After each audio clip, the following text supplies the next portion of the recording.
하나님 말씀은 느헤미야 6장 9절입니다. 느헤미야 6장 9절 우리 같이 한 목소리로 함께 읽겠습니다. 이는 그들이 다 우리를 두렵게 하고자 하여 말하기를 그들의 손이 피곤하여 역사를 중지하고 이루지 못하리라 함이라. 이제 내 손을 힘 있게 하옵소서 하였느니라. 아멘. 오늘 본문은 산발랏의 이런 음모와 이런 모함과 이런 속임을 통하여서 의도하였던 바가 무엇이었는지 정확하게 나타내주고 있습니다. 이는 그들이 다 우리를 두렵게 하고자 하기 위함이었다라고 이야기를 합니다. 이런저런 모든 모함과 기만과 이러한 속임들이 바로 느헤미야와 함께 지금 성전 재건에 참여하고 있는 모든 이들에게 두려움을 주기 위함이었다라고 이야기를 합니다. 이 두려움이 어떠한 영향을 미치겠는가? 그 뒤에 나와 있는 내용들인데, 첫 번째로는 이 두려움을 갖게 되면 그들의 손이 피곤하여 힘이 약화된다 이 말입니다. 우리도 어떤 대상에 대해서 또는 어떤 존재에 대해서 이러한 두려움을 느끼게 되면 심지어는 우리의 행동조차 자연스럽지 못하게 되고 우리의 행동까지도 스스로 제약을 받게 되는 그런 경험을 해본 적이 다 있을 겁니다. 그러니까 우리의 마음속에 드는 두려움은 우리의 신체의 기능마저도 제대로 발휘하지 못하게 할 수 있다 이 말입니다. 그러면 이렇게 되면 어떻게 되는가? 목적하는 바는 바로 성전을 공사하는 그 역사를 중지하게 하려고 하는 목적이었다라는 겁니다. 그러니까 두려움을 일으켜서 힘을 약화시키고 하던 일을 중단케 하고 낙심시키려고 하는 것, 이것이 저들의 목적이었다는 것이죠. 이것은 기독교인이 평생 동안 살아가면서 우리의 마음속에 우리를 시험하고 유혹하며 속일 때 이 죄와 마귀들이 하는 그런 동일한 역사이며 이러한 목적을 우리들에게도 드러낸다는 것을 기억해야 합니다. 그래서 우리의 신앙생활에 여러 가지 적들이 있겠습니다만 바로 이 두려움은 우리가 가지고 있던 신앙을 내려놓기도 하고 신앙생활 자체에 대해서도 회의를 갖게 하며 또 이 두려움으로 인해서 우리가 할 수 있는 우리의 믿음의 분량 안에서 할 수 있는 것임에도 불구하고 주저하게 하며 우리의 신앙생활조차도 내려놓게 하는 이런 일들이 있다는 것을 꼭 기억해야 합니다. 실제로 이런 일들은 점점 우리나라에도 점점 더 강하게 이런 상황들이 펼쳐지고 있습니다. 아마 우리 자녀들의 세대에 가면 아마 신앙과 우리들의 편안한 일상생활 둘 중에 하나를 정말 양자택일해야 하는 그런 상황이 올 수도 있습니다. 그래서 우리가 이번에 가는 스리랑카에서도 이런 일이 여기는 확연하게 일어나거든요. 만약에 기독교 신자다라고 하는 것이 알려지면 그것으로 인해서 사회적으로 굉장한 불이익을 받을 수가 있습니다. 그러니까 그 신앙을 앞으로 살아갈 일들에 대한 두려움 때문에 신앙을 예수를 믿기를 거부하는 그러한 믿음이 내 안에서 생겨나도 그것을 거부하는 이런 일들이 일어날 수 있습니다. 그래서 이 두려움이라는 것은 다양한 형태로 나타나는데 우리의 신앙에 아주 큰 독이 된다는 것을 기억해야 합니다. 적들은 그것을 알고 이런 두려움을 조장했던 겁니다. 이때 느헤미야의 대처는 기도였습니다. 이제 내 손을 힘있게 하옵소서. 이것은 느헤미야의 마음속에서도 이러한 두려움이 엄습했던 것을 정직하게 하나님께 고백하는 겁니다. 하나님, 이 두려움으로 인하여 내 마음에 이러한 일들이 일어났습니다. 나를 도와주십시오. 이것은 부끄러운 것이 아니라, 이런 두려움을 갖는 것이 부끄러운 것이 아니라, 그런 두려움을 가지고 있으면서도 하나님의 도움을 청하지 않는 것, 이것이 어리석은 것이죠. 이런 두려움이 우리 안에 드는 것은 믿음이 약한 것이거나 죄를 짓는 것이거나 이런 부분이 아니라, 바로 그 두려움으로 인하여 하나님 앞에 나아가 하나님께 도움을 구해야 할 것인데, 그렇게 하지 않는 어리석음을 나타내는 것이다, 이 말입니다. 이 두려움의 정체는 뭘까요? 이 두려움, 이 구약에서는, 여기서는 지금 두려움이라고 번역했습니다만, 우리가 여호와를 경외하라 할 때 그 경외와 똑같은 단어입니다. 근데 이 단어를 하나님께는 경외한다라고 이렇게 사용하지만, 부정적인 의미로는 이렇게 두려워하다라고 번역을 하여서 우리가 사용합니다. 이 두려움이 이 세상에 들어온 것은 창세기 3장 10절입니다. 아담과 하와가 하나님께서 명령하셨던 선악을 알게 하는, 이 선악의 지식을 알게 하는 나무의 열매를 따먹었을 때 하나님의 명령을 거역하고 그 열매를 따먹고 난 뒤에 하나님께서 동산에 거니시는 소리를 들었을 때 이들이 벗었으므로 두려워하여 나무 사이에 숨게 됩니다. 이들이 하나님의 낯을 피하여 숨은 이유가 바로 두려움이었습니다. 이때 하나님을 두려워하는 이것은 바로 죄의 결과로 생겨난 것이고, 이것은 결핍과 박탈에 대한, 그리고 죄책에 대한 두려움을 의미합니다. 그러니까 죄 이전의 아담에게는 있지 않았던 감정입니다. 이 두려움이라고 하는 것은 이 세상을 다스리도록 창조된 하나님의 창조 섭리 안에서 이 세상을 다스리는 통치자로서의 아담에게는 전혀 필요하지 않은 감정이었습니다. 그런데 죄 이후에 바로 이 두려움이 생겼던 겁니다.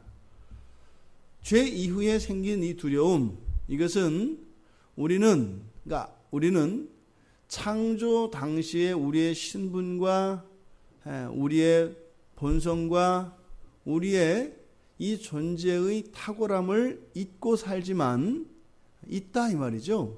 그래서 하나님께서는 구약에서 우리에게 하나님을 경외하도록 말씀하십니다. 그것은 무엇이냐면, 비록 인간이 죄를 졌지만 두려워해야 될 대상이 누구인가를 말씀하시는 겁니다. 사람이 두려워해야 할 유일한 존재는 바로 성삼위일체 하나님이십니다. 오직 하나님만 두려워할 존재로 지음을 받은 것이 사람입니다. 그래서 이 하나님에 대해서 우리가 갖는, 즉 죄 이후를 살아가는 우리 사람들이 하나님에 대하여 가지는 두려움은 매우 자연스러운 것입니다. 죄의 결과로 생긴 것이지만 하나님은 그것을 의롭게 여기십니다. 그래서 그 경외의 감정을 통해서 하나님과 우리 사이가 완전한 언약의 관계로 계속되어질 수 있습니다. 그래서 하나님과의 관계가 관계되게 하는 구약에서의 이 종교의 본질은 바로 경외다라고 말씀을 드립니다. 신약에서는 믿음으로, 구약에서는 경외함으로. 그런데 정작 우리는 하나님을 두려워하지 않는 겁니다. 하나님을 두려워하지 않고 하나님이 아닌 다른 것들을 두려워하기 때문에 우리에게 문제가 생기는 것이죠. 성경이 이야기한 우리의 경외의 대상으로서 하나님, 이때 경외는 보통 죄책에 대한 두려움, 그리고 죄 이후에 생겨난 이러한 결핍과 박탈에 대한 두려움에서 갖는 경외의 감정과는 다르지요. 왜냐하면 하나님께서는 아브라함에게 나타나셔서 창세기 15장 1절에서 이제는 두려워하지 말라고 말씀을 하십니다. 그러니까 이 두려움은 무엇이에요? 바로 죄로 인해서 이 가지게 된 죄책, 그리고 죄가 들어옴으로써 우리에게 생겨난 이런 결핍들, 그리고 우리에게 주어진 이런 모든 통치권과 권능과 권세와 권위의 박탈, 이것에 대한 두려움을 더 이상 갖지 마라. 그러니까 무엇이에요? 죄책에 대하여, 그리고 죄로 인하여 결과된 모든 결핍에 대하여 하나님께서 채워주실 것에 대한 약속이 나타나는 것이죠. 이것을 언약이라고 합니다. 그래서 언약 안에서 이제는 죄로 인하여 하나님에 대하여 가졌던 이 두려움을 우리는 갖지 않을 수 있게 되는 겁니다. 이것은 신약에도 계속 이어지죠. 그래서 마태복음 10장 28절에서 예수님께서 우리의 영혼을 멸할 수 있는 하나님 한 분만 두려워해야 된다. 하지만 하나님이 아닌 그 어떤 것에 대해서는 우리가 두려워할 필요가 없다. 근데 너희들은 어떻게 해요? 정작 두려워해야 할 하나님은 두려워하지 않고 두려워하지 않아도 되는 이런 마귀를 두려워하는 너희들은 잘못된 것이다. 똑같이 구약 성경의 교훈을 가르쳐 주십니다. 그리고 나서 동일하게 예수님께서도 마가복음 6장 50절에서 그들이 다 예수를 보고 놀랐을 때 뭐라고 해요? 두려워하지 말라라고 말씀을 합니다. 그러니까 두려워해야 할 대상으로서 하나님에 대하여 가르쳐 주시고 또 그 하나님에 대하여 갖는 이 두려움을 하나님이 아닌, 즉 죄의 결과로서 갖는 그 두려움이 아닌 언약 안의 매인자로서 피조물로서의 창조주에 대한 경외심, 바로 질적 차이를 인정하고 그 하나님의 절대 주권을 인정하는 경외라고 하는 감정으로 우리말 성경에서 바꾸어서 번역을 한 것입니다. 그러니까 이 두려움은 언약 안에서 하나님께 대하여 가져야 하는 죄인들에게 필수적이며 본질적인 감정이 되었습니다. 하지만 언약을 벗어나고 하나님을 벗어나면 이 두려움은 바로 아담이 그 에덴 동산에서 두려워 숨었던 것과 같이 우리들을 그 대상으로 인하여 겁에 질리게 하고 두려워하여 우리의 힘을 잃게 하고 우리가 하고 있는 해왔던 일들조차 계속할 수 없게 하는 이런 결과를 맺게 된다는 것입니다. 두려움은 우리의 힘을 분명히 약화시킵니다. 그리고 우리의 자신감을 잃게 합니다. 그래서 우리의 일상생활, 더 나아가서는 우리가 예수 그리스도를 믿는 이 신앙생활에 큰 방해를 줍니다. 우리는 기억해야 합니다. 오직 우리의 경외의 대상은 여호와 하나님이시라는 것을 말입니다. 그런데 그 하나님께서 우리에게 두려워하지 말라고 하셨습니다.